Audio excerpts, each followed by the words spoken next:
تو بہرحال یہ جو ہے الفرقان پہ ہماری بات ہو رہی تھی کہ فرقان کے حوالے سے نا ایک بالکل اچھا پہلے اپنی تفسیر کی انہوں نے فرقان کا کیا مطلب. آپ دیکھیے ہماری تفاسیر کو کہ فرقان کا کیا مطلب ہے. قرآن مجید کو فرقان کہا گیا ہے.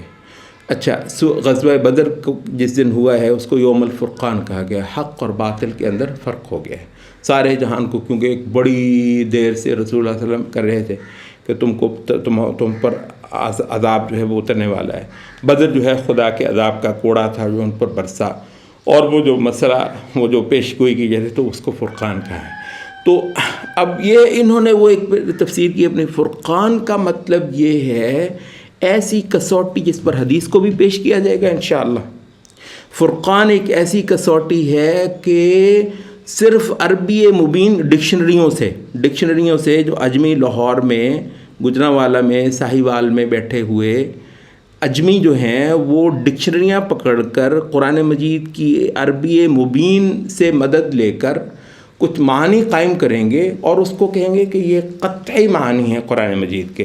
اب اس کے مقابلے پر جو حدیثیں آئیں گی جو انہوں نے مینا نکالا ہے قرآن مجید سے کچھ, اور جو کہ فرقان ہے اور اس میں کبھی اختلاف, حالانکہ خود روز اس کو ٹھیک کرتے ہیں. ان کے استاد کچھ کہہ رہے ہوتے ہیں, یہ کچھ کہہ رہے ہوتے ہیں. انشاءاللہ ان کے جو اگلے کوئی آنے والے ہیں وہ پتہ نہیں کیا کیا کچھ کہیں. ہے وہ قطعی, روز وہ بدلتا ہے وہ قطعی.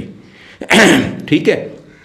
اور کیونکہ وہ قطعی ہے تو فرقان, لفظ فرقان سے قرآن مجید کی دلالت ہے. اب امت کے جتنے اہل سنت ہیں فقہا وہ کہتے ہیں کہ قرآن مجید بلحاظ نقل تو بلحاظ لفظ تو سارے کا سارا قطعی ہے, ان لائک سننا, کیونکہ سنت کے اندر ایک حصہ جو ہے وہ بلحاظ لفظ جو ہے وہ بھی ظنی ہے. اچھا, تو بلحاظ لفظ تو پورے کا پورا قرآن قطعی ہے, لیکن بلحاظ دلالت قرآن مجید کا ایک حصہ ظنی ہے اور ایک حصہ قطعی ہے. ظنی وہ ہے جس کے اندر اہل تفسیر نے ایک سے زیادہ معنی لیے ہیں. ایک فقی کو, ایک مفسر کو یہ معنی جو ہے اس سے ملا ہے, دوسرے کو یہ معنی ملا ہے.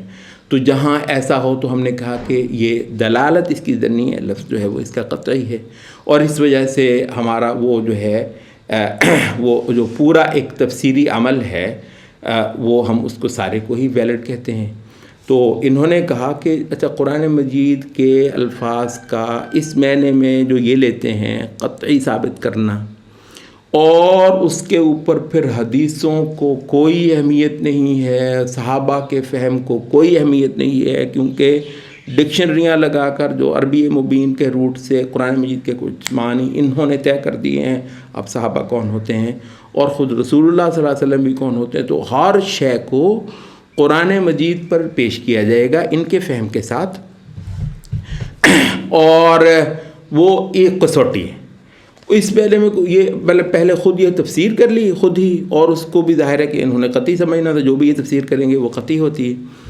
تو اس کے بعد جناب یہ پورے کا پورا ہماری جو تفسیر ہوئی ہے, ہمارے جو معانی اسٹیبلش ہو چکے ہیں, قرون اولیٰ کے اندر جو ہمارے دستور علمی فقہی قائم ہو چکے ہیں, وہ سارے کے سارے بھگ سے اڑ گئے جی قرآن فرقان.